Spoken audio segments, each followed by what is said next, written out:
Alaikum wa rahmatullahi wa barakatuh. Okay, guys, subhanAllah, the story behind Khashoggi has taken an interesting turn.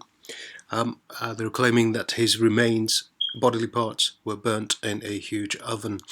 Now, for those of you who've been looking at the world, not necessarily through kaleidoscopic eyes, but maybe perhaps the same eyes with which I see events unfold, you'll appreciate and understand that this was a psyop from get-go. The synthesis, the consequence as a result of this psyop that they seek to perpetrate is to create the instability in Saudi. Now, by now you should be able to see what we've been seeing for, goodness me, a incredibly long time now. Simply because you're seeing the evidence stack up now, and all of it seems to be pointing to a certain timeline.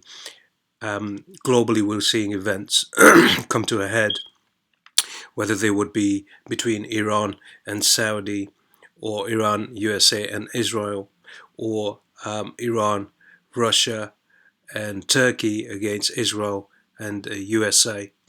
And then on the flip side, you've got China and USA, and then you've got Russia and the USA through Turkey and Ukraine, which certainly draws in the United Nations. And then you've got North Korea and the USA, and then you've got Israel against Philistine, as well as neighboring countries, i.e. Jordan, Lebanon, etc. There's many more, but notwithstanding the fact that I haven't really got too much time to really divulge much on this, I thought it was important that maybe perhaps I'd share my views on this particular issue as it unfolds. All of these timelines are pointing towards, you've got Netanyahu being charged, again this is a psyop, being charged for and being indicted, I think, for some criminal activity. On the flip side, you've got the Brexit, right? And then you've got India's elections as well. And then there's many other things like the, more importantly, I guess, which is probably the nucleus of the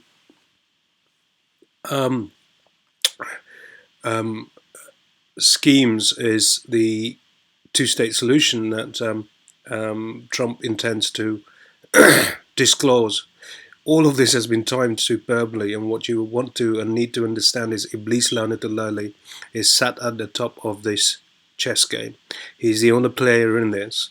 Everyone else are his pawns in every single country that we've discussed right now. All leaders, everyone at the top at least, those who make the decisions, those who control the outcomes, are part of a controlled dialectic and sleep in bed together, subhanAllah. This is what's been eluding the Ummah.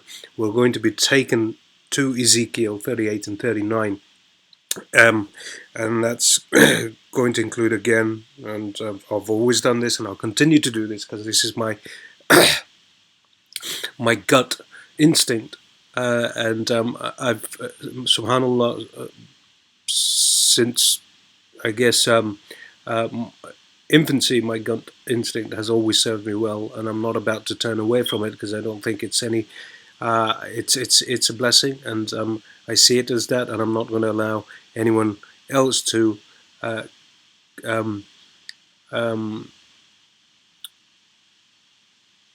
curtail that in any shape or form.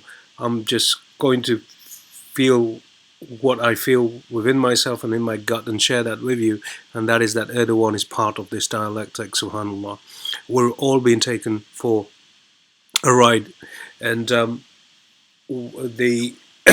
the whole point of all of this, all this pandemonium, all this confusion, is this war that will happen, which will be global in its reach, and from micro to macro levels, and all of that is to restructure the globe in time for, and the, I guess, the conclusion of which will be the arrival of a Dajjal, the Antichrist, who will be then handed over the reins of the governance of whatever territories are within the control of the Shayateen during that time.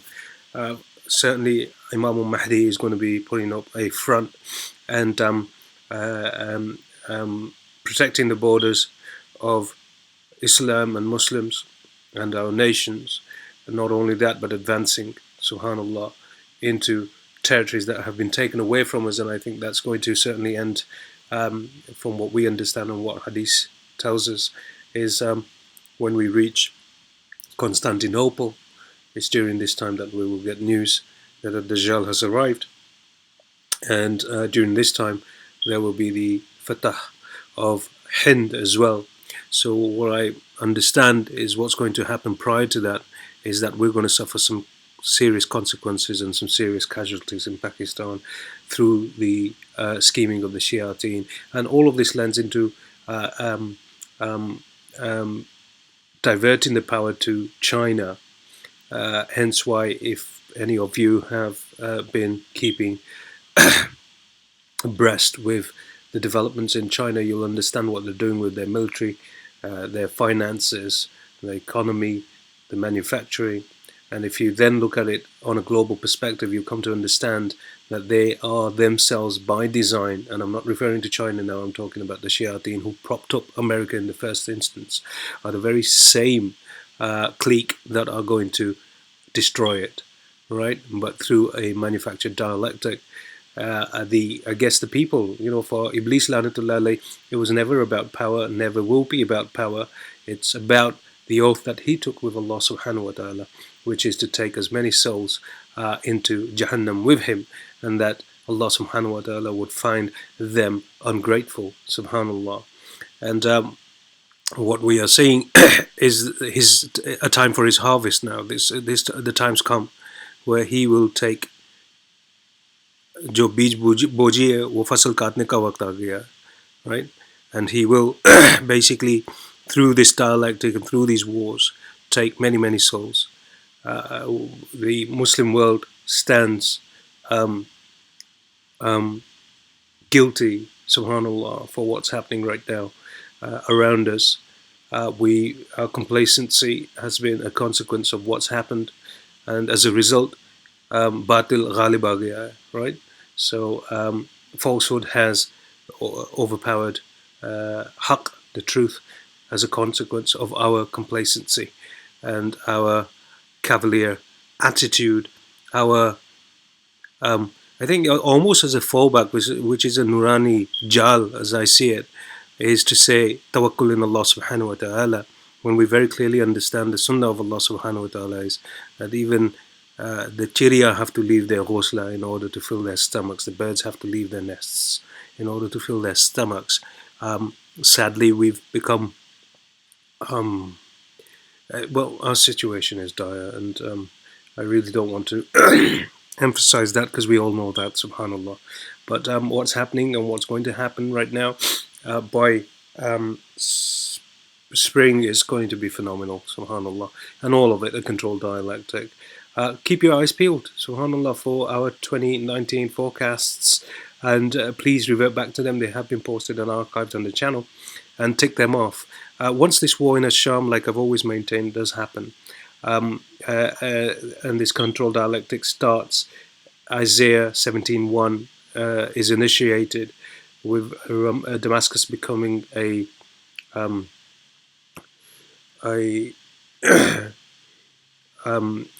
heap of rubble, then know that Ezekiel 38 and 39 it will segue into that, as well as Revelation 12, which we've also mentioned.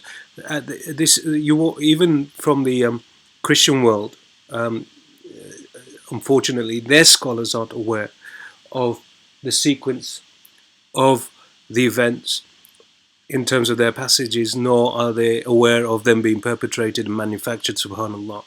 And then in terms of how this lends into Islamic eschatology, subhanallah, the Muslim world is sleeping as well. I have no idea why this is the condition, or our condition. Everything we postulated in the science PDF also, which was published in 2016, please revert back to that. There's a lot in there.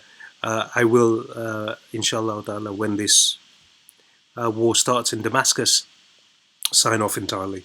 Then it's just basically to close off from everything else, and inshallah ta'ala, spiritually and in every other way, if Allah subhanahu wa ta'ala wills, prepare and try and attend this year's Hajj. Please make dua that Allah subhanahu wa ta'ala takes me and accepts me, inshallah, and that I do go. And who knows, maybe our prince will be there, and inshallah ta'ala, we're blessed with making bay'ah to him and swearing an oath of allegiance to him, inshallah ta'ala. Jazakallah khair wa assalam jaza for your time. Assalamu alaikum wa rahmatullahi wa barakatuh.